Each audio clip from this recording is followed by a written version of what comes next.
Good morning बच्चों। कक्षा 12 के सभी छात्र छात्राएं ध्यान दें। मैं आपकी विषय अध्यापिका श्रीमती मंजू गुप्ता आपको आपकी हिंदी पुस्तक के गद्य खंड का पहला पाठ पढ़ा रही हूँ, जिसका नाम है राष्ट्र का स्वरूप, जिसके लेखक डॉक्टर वासुदेव श्याम अग्रवाल हैं। पाठ प्रारंभ होता है। प्रस्तुत निबंध डॉक्टर अग्रवाल के पृथ्वी पुत्र निबंध संग्रह से लिया गया है। इस किससे लिया गया है? पृथ्वी पुत्र निबंध संग्रह से लिया गया है। ये निबंध विधा है।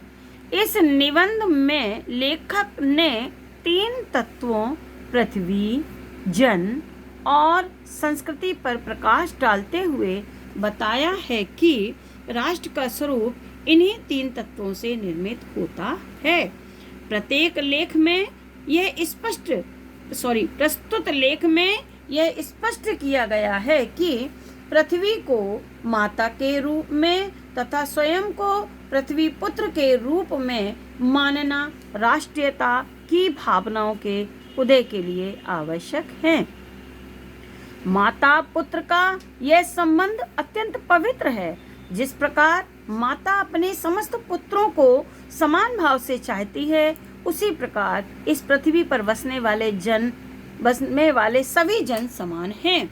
संस्कृति के विषय में भी लेखक ने अत्यंत मार्मिक विचार प्रकट किए हैं। संस्कृति की उन्नति से राष्ट्र की उन्नति संभव है, अतः हमें प्रत्येक संस्कृति के आनंद पक्ष को स्वीकार करना चाहिए। अब पाठ देखिए। पहला तत्व है भूमि। भूमि पर बसने वाला जन और जन की संस्कृति, इन तीनों के सम्मिलन माने मिलने से, एक रूपता से राष्ट्र का स्वरूप बनता है। ये पैराग्राफ इंपॉर्टेंट है, इसी से मैं आपसे कुछ प्रश्न पूछूंगी और आपको फिर उसके उत्तर देने होंगे। भूमि का निर्माण देवों ने किया है। यह अनंत काल से है। उसके भौतिक रूप, सौंदर्य और समृद्धि के प्रति सचेत होना हमारा आवश्यक कर्तव्य है। भूमि के पार्थिव स्वरूप के प्रति हम जितने अधिक जागरूक होंगे, उतनी ही हमारी राष्ट्रीयता बलवती हो सकेगी। लेखक कहते हैं कि भूमि का निर्माण देवों ने किया है। वह अनंत काल से है। इसका कोई समय नहीं है कि कब इसका निर्माण हुआ, ये अनंत काल से है। मानव जाति का यह कर्तव्य है कि वे भूमि के सौंदर्य के प्रति सचेत रहें और उसका रूप विकृत न होने दें, खराब न होने दें। साथ ही प्रत्येक मनुष्य का यह कर्तव्य है कि वे भूमि को विभिन्न प्रकार से समृद्ध बनाने की दिशा में हमेशा सचेत रहे। तभी जितना हम भूमि के पार्थिव स्वरूप के प्रति सचेत रहेंगे, जागरूक रहेंगे, उतनी हमारी राष्ट्रीयता बलवती हो सकेगी। आगे देखिए, अंडरलाइन है, इसकी व्याख्या करना है, इसे ध्यान से सुनिएगा। यह पृथ्वी सच्चे अर्थों में समस्त राष्ट्रीय विचारधाराओं की जननी है। जो राष्ट्रीयता पृथ्वी के साथ नहीं जुड़ी वह निर्मूल है। निर्मूल माने जिसका कोई मूल्य नहीं होता, उसे निर्मूल कहते हैं।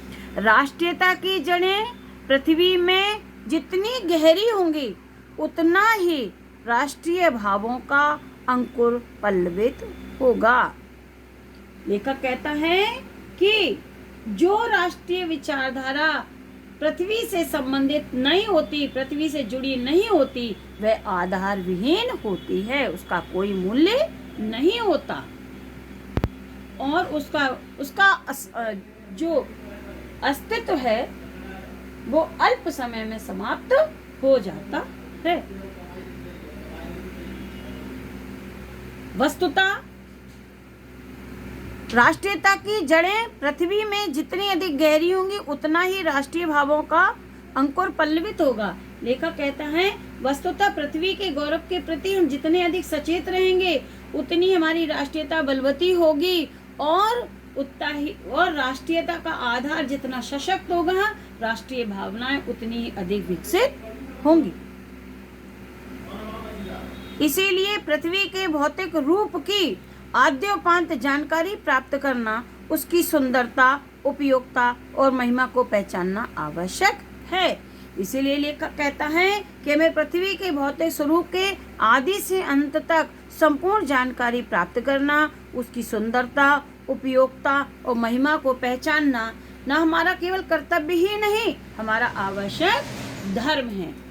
बच्चों, ये पैराग्राफ यहीं तक है। इससे कुछ क्वेश्चन हम आपसे पूछेंगे जिसको आपको करना है। ये इस प्रकार है। पहला क्वेश्चन है, गद्यांश के पाठ और लेखक का नाम लिखिए। वो ऊपर लिखा है, पाठ का नाम है राष्ट्र का स्वरूप, लेखक का नाम है डॉक्टर वासुदेव शरण अग्रवाल।